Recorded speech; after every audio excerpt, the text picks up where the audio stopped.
Hi guys, welcome back to my channel. ఈరోజు మా ఇంట్లో ఎగ్ ఫ్రైడ్ రైస్ చేసుకుంటున్నాం. ఎలా చేసుకోవాలో చూసుకుందాం రండి. ఎగ్ రైస్లోకి ఏమేమి కావాలో చూసుకుందాం. ఎగ్ రైస్ కాబట్టి ముందు ఎగ్స్ తీసుకుందాము. కట్ చేసుకున్న పచ్చిమిరపకాయలు, కొద్దిగా సాల్ట్, కారం, గరం మసాలా పౌడరు, అల్లం వెల్లుల్లి పేస్ట్, ఉడికించి చల్లార్చుకున్న రైస్. ఆవాలు కొంచెం చిట్పట్లు ఆడిన తర్వాత పచ్చిమిరపకాయలు వేసుకుందాము. పచ్చిమిరపకాయ కొద్దిగా వేగాక అల్లం వెల్లుల్లి పేస్ట్ కూడా వేసుకుని ఫ్రై చేసుకుందాం. అల్లం వెల్లుల్లి వేగాక ఎగ్స్ వేసేసుకుందాం.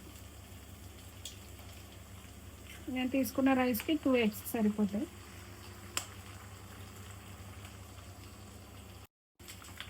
ఎగ్ ఫ్రై అయిపోయింది కదా, దీనికి సరిపోయేంత సాల్ట్, కారం,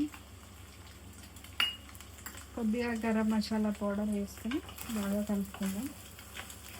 కొద్దిగా ఫ్రై ఆయిల్లో మసాలాలన్నీ ఫ్రై అయ్యాక ఉడికి చల్లార్చుకున్న రైస్ వేసుకుని బాగా మిక్స్ చేసుకుంటే ఎగ్ రైస్ రెడీ.